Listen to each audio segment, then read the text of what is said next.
ብስራት ሱላፌር እንግዲህ ቲቸር መጣ ቲቸር ገዙ ብሎ ዘፈላችኋል ገዙ መጣ ገዙ ገዙ መጣ ገዙ ገዙ መጣ ገዙ እንግዲህ በዛ ጊዜ ልጆችን መቆጣጠር ግድ ይላል ግድ ነው ቤተሰብ ራሱ ሲቸገር ወደኔ ነው የሚያመጣው ልጅ አስቸግሯል በጣም የሚገርመኝ እሱ ነው ብስራቴ ግን እንደዚህ ወጣ ያለ ነገር አልነበረውም አሁን እንደሚዘፍነው ተደብቆኝ ይሆናል ያለ ነገር ያደርግ ነበረው እንጂ ብስራት የተረጋጋ ልጅ ነው ነክቻለሁ ብያለስ አምልጧል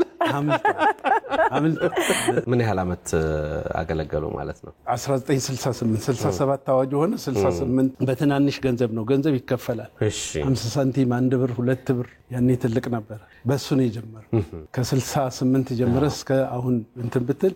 36 አመት በማስተማር ከዛ በኋላ ያለውን ደግሞ በፋይናንስ በሌሎች እስካሁን ድረስ ዘንድሮ አሁን ግንቦት አንድ ላይ ወጣ ወደ 50 አመት ማለት ነው ወደ 50 አመት አገልግያለሁ ስለዚህ እንደውም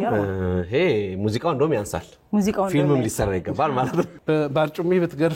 ትገርፋለህ አርጩሜዎች ይኖራሉ ጫካ ስለነበር ግን ራሳቸው የዚህ የመስቂያ ጎማ ያመጡላል ይገርመኝ ለመገረፍ እንደዚህ ራሳቸው በጣም ቀኖች ናቸው ከዛሬ 2 አመት በፊት ቤቴ አጋርላ ልትወድቅ ነበር ልጆቼ ናቸው ተሰብስበው ቀና አርገው አሁን በሚያምር ቀለም በተቀባ ቤት ውስጥ ቁጭ እንድል ያረጉኝ የሚጠይቁኝ ልጆች ናቸው አንዳንዴ ይመጣሉ ገንዘብ የሚሰጡኛል የምታዩት ልብስ የሚገዙልኝ እነሱ ናቸው ስለዚህ አሉ ልጆቼ ሁሌ የሚጠይቁኝ